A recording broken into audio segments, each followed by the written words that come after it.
الحمدللہ آج کے اس پروگرام کا عنوان ہے خالص توحید مگر کس کی۔ اعوذ باللہ من الشیطان الرجیم، بسم اللہ الرحمن الرحیم۔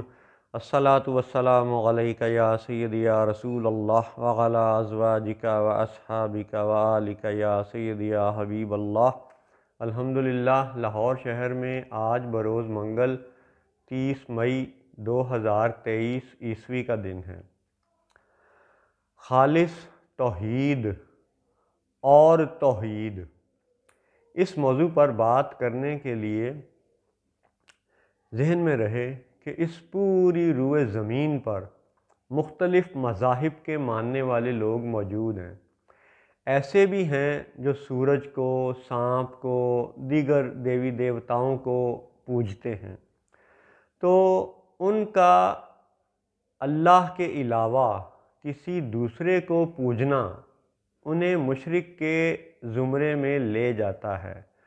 تو مشرکین کی بحث تو آج کے پروگرام کا حصہ نہیں ہے، مشرکین کو آپ چھوڑ دیں۔ اب وہ لوگ جو دنیا کے مختلف مذاہب کو ماننے والے ہیں اور اللہ کو ایک بھی مانتے ہیں، ان پر غور کرنا ضروری ہے۔ جیسے مثال کے طور پر یہودی مذہب میں ایسے لوگ ہیں، ایسے فرقے ہیں جو حضرت عزیر علیہ السلام کو الہ یعنی اللہ مانتے ہیں، اللہ کا بیٹا مانتے ہیں۔ تو ہمارے مسلمانوں کے مطابق وہ لوگ مشرک کہلائیں گے۔ ہاں، یہودیوں میں ایسے بھی ہیں جو حضرت عزیر علیہ السلام کو اللہ کا رسول مانتے ہیں، نبی مانتے ہیں، لیکن اللہ کا بیٹا نہیں مانتے، الہ نہیں مانتے۔ تو ایسے یہودی جو ایک اللہ کو مانتے ہیں، وہ ظاہر ہے ایک اللہ کو ماننے کی وجہ سے توحیدی کہلائیں گے کہ وہ اللہ کی وحدانیت پر ایمان رکھتے ہیں، یعنی توحیدی ہیں۔ اسی طرح عیسائیوں میں بہت سے زیادہ ایسے لوگ ہیں، بہت سے فرقے ہیں جو ٹرینٹی یعنی ثلاثہ یا تلاتہ یا تین خداؤں کا تصور رکھتے ہیں۔ معاذاللہ ان کے ہاں یہ تصور ہے کہ گاڈ فادر یعنی خدا اللہ، اور مریم یعنی وائف یا بیوی، اور عیسیٰ بن مریم یعنی سن یا بیٹا۔ تو یہ تین خداؤں کا تصور عیسائی فرقوں میں پایا جاتا ہے۔ تو ہم مسلمانوں کے نزدیک ایسے عیسائی بھی مشرک کے زمرے میں شمار ہوتے ہیں۔ تو ان کو بھی اگر آپ چھوڑ دیں تو بڑے ہی چند قلیل عیسائی ایسے ہیں جو حضرت عیسیٰ بن مریم کو اللہ کا بیٹا نہیں مانتے، رسول مانتے ہیں، الہ نہیں مانتے۔ اسی طرح وہ مریم کو وائف کے تصور میں نہیں دیکھتے، نیک خاتون کے تصور میں دیکھتے ہیں۔ اور ایسے عیسائی بالیقین ہیں جو اللہ کو ایک مانتے ہیں۔ تو جب ایسے عیسائیوں کا ذکر ہو جو اللہ کو ایک مانے تو بالیقین ہم انہیں توحیدی کہہ سکتے ہیں، وہ اللہ کی وحدانیت پر یقین رکھتے ہیں، ایمان رکھتے ہیں۔ اسی طرح ہندوؤں میں جو گائے، بچھڑا، سورج، سانپ وغیرہ کو پوجنے والے ہیں، ہنومان کو یا بندر کو یا گنیش کو یا کسی بھی دیوی دیوتا کو پوجنے والے ہیں، آگ یا سورج کو، سانپ کو، ان سب کو ایک سائڈ پہ کر دیں۔ لیکن ہندوؤں میں بھی ایک گروہ، ایک فرقہ ایسا ہے جو ٹرینٹی کا تصور رکھتا ہے، یعنی ان کے بقول تین خدا ہیں۔ ایک وہ خدا جس نے اس کائنات کو پیدا کیا، دوسرا وہ خدا جو اس نظام کائنات کو چلا رہا ہے، اور تیسرا وہ خدا جو قیامت برپا کرے گا۔ تو ہندوؤں کے ہاں بھی ٹرینٹی کا تصور پایا جاتا ہے، لیکن عیسائیوں کی ٹرینٹی کا تصور اور ہندوؤں کی ٹرینٹی کا تصور تھوڑا مختلف ہے، جو کہ آپ کو سمجھ آ چکا ہوگا۔ ہاں، ہندوؤں میں ایسے لوگ ہیں جو اللہ کی وحدانیت پر ایمان رکھتے ہیں، ایک رام یا ایک بھگوان یا ایک خدا یا ایک اللہ کا تصور ان کے ہاں بھی ہے۔ اور ان کا یہ کہنا ہے کہ وہ خدا چونکہ صورت سے پاک ہے، اس لیے انہوں نے اس بے صورت کو ایک صورت دے دی، ایک مورت بنا دی، ایک مورتی گڑھ لی، بنا لی۔ تو اس مورت کو، اس مورتی کو، اس صنم کو، اس بت کو اپنے سامنے رکھ لیا تاکہ اس بے صورت کا تصور ہمیں اس صورت میں نظر آئے۔ لیکن مانتے وہ رب کو ایک ہی ہیں، اللہ کو وہ ایک ہی مانتے ہیں۔ اور وہ ہم مسلمانوں کو یہ کہتے ہیں کہ بھائی تم ہمیں مشرک نہ کہا کرو، یہ تو ایسے ہی ہے کہ جیسے تم نے ایک گول مٹول سا یہ حجر اسود سامنے رکھ لیا اور پھر تم ایک اللہ کو مانتے ہو، تو تمہارا یہ حجر اسود چاہے یہ اوول شیپ کا ہے یا یہ سرکولر شیپ کا ہے، سفیریکل شیپ کا ہے، لیکن ہے تو یہ ایک گول سا پتھر۔ اور اس حجر اسود کے مقابلے میں ہماری جو ہندوؤں کی مورتی ہے یہ تو بڑی خوبصورت نقش و نگار والی ہے، ناک، کان، آنکھیں، ماتھا، چہرہ، ہاتھ، بازو، پیٹ، پاؤں، ٹانگیں، سب کچھ ایک مورت ہے۔ تو مورتی مورت سے ہے، شکل و صورت سے ہے۔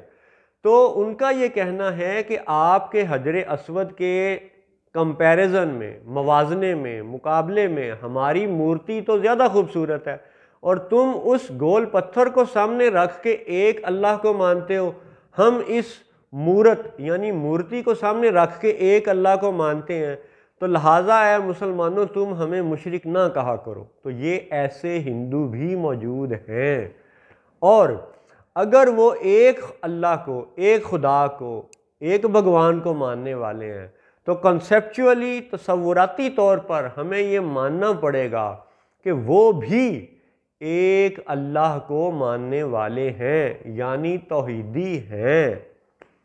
اسی طرح پاکستان میں سکھوں کے جو مذہب کے گرو نانک ہیں، بابا گرو نانک، ان کا جنم استھان بھی ہے، یعنی جائے پیدائش بھی ہے شیخو پورہ کے قریب ننکانہ شہر میں، اور جہاں بابا جی فوت ہوئے وہ نارووال کے قریب جو دربار سٹاپ مشہور ہے، وہاں پہ ان کا فوت ہونے کا معاملہ ہوا۔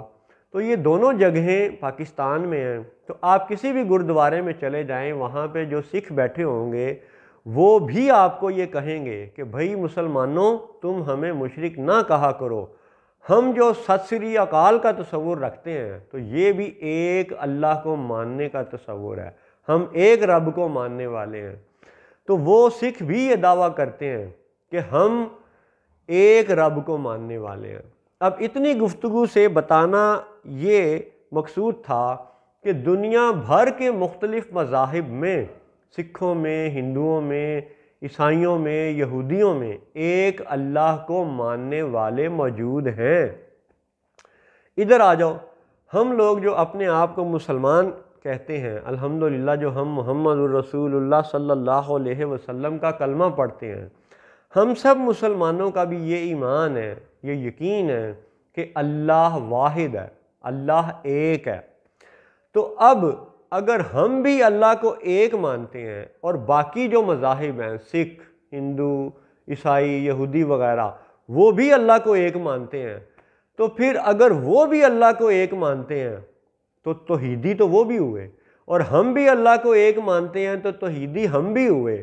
توحید ہمارے ہاں بھی ہے، توحید ان کے ہاں بھی ہے، تو پھر ہماری توحید اور ان کی توحید میں فرق کیا ہے؟ دونوں میں سے خالص توحید کس کی ہے؟ سکھ کی، ہندو کی، عیسائی کی، یہودی کی، یا مسلمان کی؟ اس کا مطلب ہے کہ اگر صرف اور صرف اللہ کو ایک ماننا خالص توحید ہے تو پھر تو ماننا پڑے گا کہ سکھوں میں، ہندوؤں میں، عیسائیوں میں، یہودیوں میں سب میں خالص توحیدی لوگ موجود ہیں۔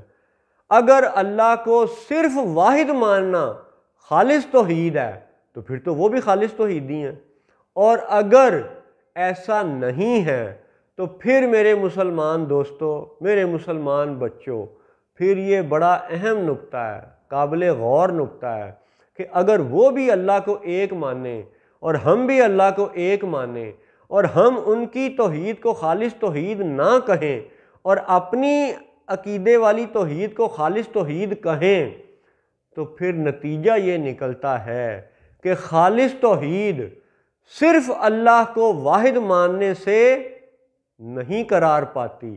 اللہ کی وحدانیت پر ایمان خالص توحید ہونے کا حتمی فیصلہ نہیں کرتی، یعنی وحدانیت کی شان بے شک بڑی کمال شان ہے، لیکن خالص توحید کا فیصلہ دیگر مذاہب اور دین اسلام کے مابین اللہ کی وحدانیت کی بنیاد پر نہیں ہوگا۔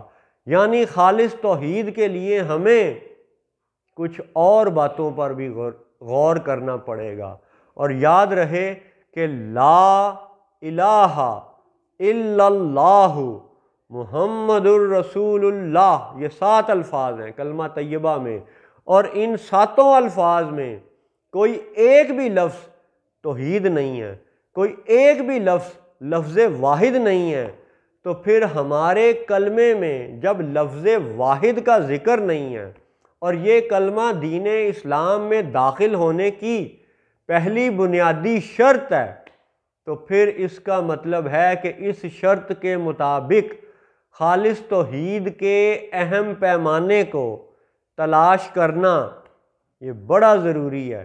اور اللہ نے چاہا تو انشاءاللہ اگلے بیان میں مزید وضاحت کے ساتھ پیش کیا جائے گا اس کا جواب کہ خالص توحید کا اصل پیمانہ کیا ہے۔ السلام علیکم ورحمۃ اللہ وبرکاتہ۔